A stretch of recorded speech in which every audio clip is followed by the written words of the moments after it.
তা আপনাদের সাথে আমাদের 100% সাপোর্ট থাকবে, 90% না, 95% না, 100%।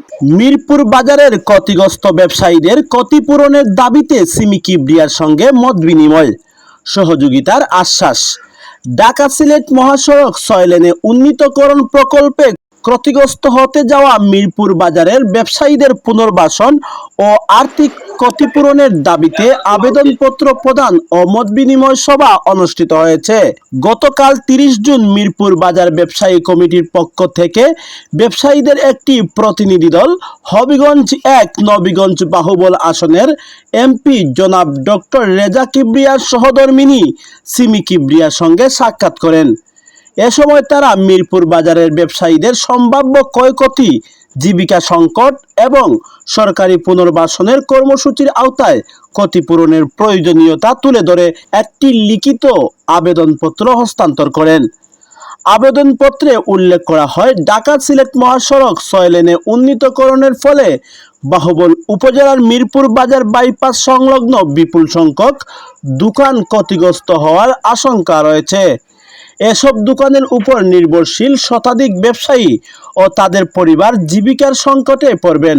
পাশাপাশি অনেক ব্যবসায়ীর ব্যাংক ও এনজিও থেকে নেওয়া ঋণ পরিশোধ করা কঠিন হয়ে পড়বে।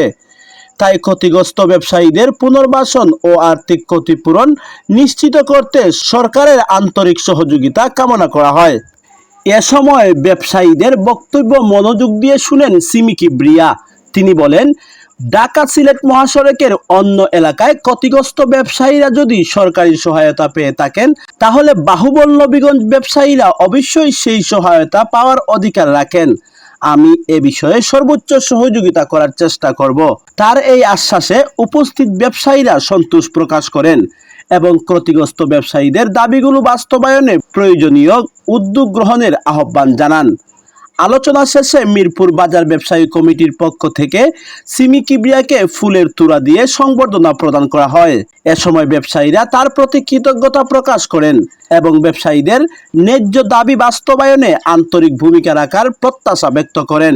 এ সময় উপস্থিত ছিলেন বাহুবল উপজেলা যুব দলের সিনিয়র যুগ্ম আহ্বায়ক আব্দুল আহাদ কাজল। আজকে আমাদের বাহুবলের এই সাধারণ ব্যবসায়ীদের পক্ষ থেকে আমরা আপনার কাছে যে অভিযোগটা নিয়ে আসছি, আমাদের হবিগঞ্জের বাইরে জেলাগুলোতে মহাসড়ক নির্মাণাধীন। এই মহাসড়কের হবিগঞ্জের বাইরে দোকান মালিক যারা ক্ষতিপূরণ দিচ্ছে, এমনকি দোকানে যে কর্মচারী ছিল দোকানের কর্মচারীরও পুনর্বাসনের ব্যবস্থা করছে। কিন্তু দুর্ভাগ্যের বিষয়, আমাদের হবিগঞ্জ জেলায় আমরা এই ব্যবস্থাটা থেকে বঞ্চিত। উপজেলা নির্বাহী অফিসার বাহুবল ওনার বরাবর আমরা এই সকল মানুষকে নিয়ে গেছি, আমরা ওনারাও চিঠি দিছি, বলতে দরখাস্ত দিছি। দেওয়ার পরে উনিও বিষয়টা বুঝছে, বিভিন্ন দপ্তরে আলাপ করছে। কিন্তু দুঃখের বিষয় ম্যাডাম, বাংলাদেশের যে জেলাগুলোর উপর দিয়া মহাসড়ক অতিবাহিত হয়েছে, এর মধ্যে শুধু আমাদের কনস্টিটিউটের 50 কিলোমিটার জায়গা প্রায়। কিন্তু আমাদের এই কনস্টিটিউটের এই 50 কিলোমিটার জায়গার মধ্যে আমাদের কোনো ব্যবসায়ীরা বা কোনো দোকান কর্মচারীরা এদের পুনর্বাসনের কোনো ব্যবস্থা বা এদের ক্ষতিপূরণের কোনো ব্যবস্থা নেওয়া হয় নাই। ম্যাডাম আমরা জানি কয়তে ম্যাডাম সহযোগিতা হয়, আমরা দিয়ে আমার টাকা ফান্ড আছে। এখন ম্যাডাম দয়া করিয়া আমরা যদি দেই নাকি, তাহলে আমরা কই মানুষ বাঁচতে পারবো না। আমরা বিভিন্ন এনজিওতে আমরা উঠে 22 সালে ক্যাশব্যাক করা হয়েছিল। তখন আমরা যারা আমরা দোকান কর্তৃপক্ষ, দোকান মালিক সহ আপনার দোকানের কর্মচারী সবার এনআইডি সহ ছবি নেওয়া হয়েছিল। ওই সময়ে আমরা ক্ষতিপূরণ দেওয়া হইব বললে পরে আমরা 25 সালে আবার খেতে গেছি, আপনার যে ডিসি মহোদয়ের কাছে গেছি। তারা আমরা আশ্বাস দিচ্ছে ক্ষতিপূরণ সবাইকে দিব। পরে আমরা ওই যে সিসিটিভিতে আবার পুনরায় গেছি। সিসিটিভি বলছে এটা একমাত্র ডিসি স্যারের কাছে। ডিসির তারা স্যারের কাছে গেলে তারা বলছে আবার এডিসির কাছে। আমরা এইভাবে বেশ কয়েকবার গেছি। লাস্ট আপনার ইদানিং ওই যে 26 সালে আবার গেছি ডিসি মহোদয়ের কাছে, বর্তমান যে ডিসি মহোদয় উনি বলছেন এটা তো আমার কাছে না, এটা একমাত্র তখন আপনারা ইউনো স্যারের কাছে যান। আমরা ওই যে ইউনো স্যার বর্তমান ওই যে উজ্জ্বল স্যারের কাছে গেছিলাম। স্যারের শেষ পর্যন্ত আশ্বাস জন বর্তমান যে আপনার আমরা যে এমপি মহোদয় ওনার লোক স্বর্ণাপন্ন হওয়ার লেগে, এর পরিপ্রেক্ষিতে আমরা সবাই আপনার কাছে আসছি। যদি আপনার সহযোগিতা পাই, আমরা পরিবার পরিজন নিয়ে আমরা আশা করি যে আমরা পুনর্বাসনের জন্য একটা স্থান করে দিলে আমাদের খুব উপকৃত হবে। আমি অন্তত 4-5 বছর যাবত মিরপুর বিশ্ব রোড পয়েন্টে ব্যবসা করে আসতেছি। তো আমার দোকানের মধ্যে 4-5 জন কর্মচারী কাজ করতেছে। তো কিছুদিন যাবত আমরা শুনতেছি যে 6 লাইনের কাজ হবে, যা আসলে সত্য। তো 6 লাইনের কাজ হলে ম্যাডাম আমাদের দোকানগুলো ভাঙা পড়ে। তো নতুন অবস্থায় ম্যাডাম বিভিন্ন জায়গা থেকে আমরা লোন টোন নিয়ে একটা ব্যবসা প্রতিষ্ঠান দাঁড় করাইছি, আবার 2-3 জন মানুষের কর্মসংস্থানও করছি। এখন ম্যাডাম নোট করে যদি আমাদের জায়গাগুলো বাইঙ্গা লায়, নতুন করে আর একটা দোকান নিতে বর্তমানে 3-4 লক্ষ টাকা সিকিউরিটি দেওয়া লাগে এবং অনেক কিছু ফেস করা লাগে, যা আমাদের পক্ষে খুবই অসম্ভব হয়ে দাঁড়াইছে। এখন ম্যাডাম 6 লাইন হয়তো এটা আমাদের দেশ এবং জাতির জন্য ভালো, তবে এটা যদি আশীর্বাদ না হয়ে অভিশাপ হয়ে আমাদের জন্য দাঁড়ায়, তাইলে ম্যাডাম আমরা কোথায় গিয়ে দাঁড়াবো? যার কারণে আপনার কাছে আমরা আসছি। আমরা আশা করি আপনার মাধ্যমে আমাদের সুষ্ঠু এবং ন্যায্য অধিকার আমরা যারা কাজ করে আমাদের দোকানে, যেমন আমার দোকানে 5 জন লেবার আছে, যাদের আশ্বস্ত করা হয়েছিল যে সবার এনআইডি ছবি সহ আমি সবাই আশ্বস্ত করছে আমাদের। আমরা আবার বলছি যে তোরা কিছু না কিছু সাহায্য সহযোগিতা পাবি, এরকম তোদের এনআইডি কার্ড এবং ছবি, যে ছবি এবং এনআইডি কার্ডের কপি আজও আমার কাছে সংরক্ষিত। আজকে আমরা ব্যবসা করতেছি, ব্যবসায় যে টাকা মাঠের মধ্যে আছে, এই টাকা মানে 1 কোটি টাকার উপরে মাঠের মধ্যে আছে, কিন্তু আমরা আর্থিকভাবে ক্ষতিগ্রস্ত, যে কারণে বিভিন্ন এনজিও, তারপরে পূবালী ব্যাংক, বিভিন্ন জায়গার মধ্যে হাত কর্য সহ এই পর্যন্ত 70 থেকে 80 লক্ষ টাকা আছে আমারই। এরকম অনেক লোক আছে যারা ব্যবসা করে হিমশিম খাইতেছে। এখন যাও আমরা ব্যবসা করতেছি, এখন আবার হিমশিম খাইতেছি যে দোকানের মালিকদের এবং জায়গার মালিকদের ঠিকই তারা বিরাট অঙ্কের টাকা পাইতেছে, কোটি কোটি টাকা, অথচ আমাদের এখানে মুখ খোলারই কোনো সাহস নাই। আমরা যত জায়গায় আজ পর্যন্ত এই যে লোকগুলা দেখতেছেন, ডিসি মহোদয় সহ এমন কোনো অফিসিয়াল অথরিটি নাই যে আমরা গেছি। যত প্রসার হবে আমাদের জন্য তত ভালো, আসলেই আশীর্বাদ এটা। কারণ যাতায়াত যত আমরা ইজি করে দিব, ব্যবসায়িক কমিটি তত উপরের দিকে উঠতে থাকবে, তাই না? ধরেন আমার বাসা থেকে যদি আমার ব্যবসায়িক প্রতিষ্ঠানে আমি 15 মিনিটে যাইতে পারি, তার মানে আই সেভ অনেক টাইম সেভ করলাম, এনার্জি সেভ করলাম, প্লাস অনেক ঝট করে চলেও গেলাম। আমি একই দিনে 5টা, কমপক্ষে 5টা কাজ সারতে পারবো একই দিনে, যদি আমার রোডঘাট ভালো থাকে।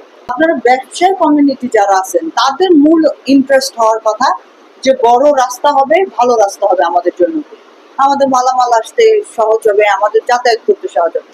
কিন্তু এটাও সত্য যে যদি আপনারা এটাতে ক্ষতিগ্রস্ত হন, এটা কারোর জন্যই কাম্য না। এটা ক্ষতিগ্রস্ত হওয়াটা তো আমি কাম্য করবো না। তাই আপনি এত বছর ধরে একটা 5 জন কেন, আপনি যদি 2 জন মানুষের রিসিপ্ট খুলে থাকে আপনার কর্মচারী, 2 জন মানুষ তো ঘুরে বসে যাবে। এটা তো আমরা চাই না। আমরা চাই আরো 2 জন করে আপনার 12 কাজের যাক তারা, যারা এমনিতেই কাজের সংখ্যা আমাদের খুব কম, তারপরেও যদি এরকম কমে যায় তাহলে তো এটা আমাদের জন্য দুঃখজনক। যাই হোক, আমি এগুলা সবগুলাই আমি দেখছি, নোট করছি। এটা কি সুরাহা করলে মেজরিটি মানুষ সহযোগিতা পাবে, ক্ষতিগ্রস্ত হবে না, সেই ক্ষেত্রে আমি আমার কথা আমি আপনাদের বিহাফ অফ এমপি সাহেব আমি ওনাকে ব্রিফ করবো কিছুক্ষণের মতো। আমি পাঠাইছি চিঠিগুলো ওনাকে বুঝায় বলবো না। আপনাদের জন্য যদি এটার পক্ষে আমাদেরকে দিয়েও লিখতে হয় আমরা লিখবো, কোথায় যাইতে হয়, কোন মন্ত্রণালয়ে যে সাবমিট করতে হয় আপনাদের জন্য, বাহুবল নবীগঞ্জের বাইরেও যদি সেন্ট্রালেও করতে হয় ওটাও আমরা করবো। কারণ আমাদেরকে তো আপনাদেরকে বাঁচায় রাখতে হবে। আপনারা বাইচে থাকলে তো আমার এলাকার অনেক ছেলেপেলেরা কাজ পাবে আপনাদের থ্রুতে। তো এটা কিন্তু আমাদের আরেকটা লক্ষ্য ছিল যে বেকারত্ব কিছু কম করা। তা আপনাদের যদি একটা পুরো বাস হয়, একটা সুন্দর জায়গা দেয়, আপনারা যদি আরো ভালো মতন ব্যবসা কমিউনিটিটাকে দূরের দিকে নিতে পারেন, ওটা তো আমাদের জন্য অনেক বেনিফিটেড হবে। এই কমিউনিটিটা বাঁচলে আমরাও বাঁচবো, আমাদের এলাকার ছেলেপেলেরাও বাঁচবে, তাই কিনা? তো আপনাদের সাথে আমাদের 100% সাপোর্ট থাকবে, 90% না, 95% না, 100%। তো আপনাদেরকে এতটুকু আশ্বস্ত করতে পারি যেইটা আপনাদের ফেভারে যাবে। এখন কিছু কাঠামো তো আমাদের গভর্নমেন্টে ফলো করতে হবে, এটাতে আমাদেরও হাত পা বাঁধা, এটা এতটুকু তো জানেন আপনারা, বুঝেন তো নাকি? আমাদেরও তো কিছু ক্রাইটেরিয়া আছে, আমরাও পড়ে যাই, যেটা আমাদেরকে শুনতেই হবে। কারণ এই লাইনটা 6 লাইনটা হতে গেলে যদি আপনাদের সবগুলো ভাঙতে হয়, আমরা এটা করতে পারবো না কিছু। কিন্তু আপনারা যাতে 100% ক্ষতিগ্রস্ত না হন, আপনারা যেন একেবারে দেউলিয়া না হয়ে যান, এটা থেকে কিভাবে আমরা আপনাদেরকে মুক্ত করতে পারি, আপনাদেরও লাগবে, সহযোগিতা লাগবে এই ক্ষেত্রে। আপনারা যে কমিটির মানুষ আছেন তারা কি করবেন, একত্রে বসে ডিসকাস করবেন যে অমুক জায়গায় এই আমাদের পুনর্নিবাসনে এখানে যদি আমাদেরকে উঠায়ও দেয়, গভর্নমেন্টের তো এই জায়গাটা আছে, আমাদেরকে এই জায়গাটা যদি দেয় বেটার হয়। আমরা আপনাদের হয়ে ডিওটিও দিব, আমরা আবেদন করব যে এটা যাতে আপনাদের ব্যবসায়িক কমিউনিটিটাকে যাতে এটা দেওয়া হয়। আমার এলাকার মানুষ যদি, বিশেষ করে ব্যবসায়িক কমিটি যদি আমি উদ্ধার না করতে পারি, আমি যদি তাদেরকে সেফটি না দিতে পারি, তারা আমাকে সেফটি দিবে কখন?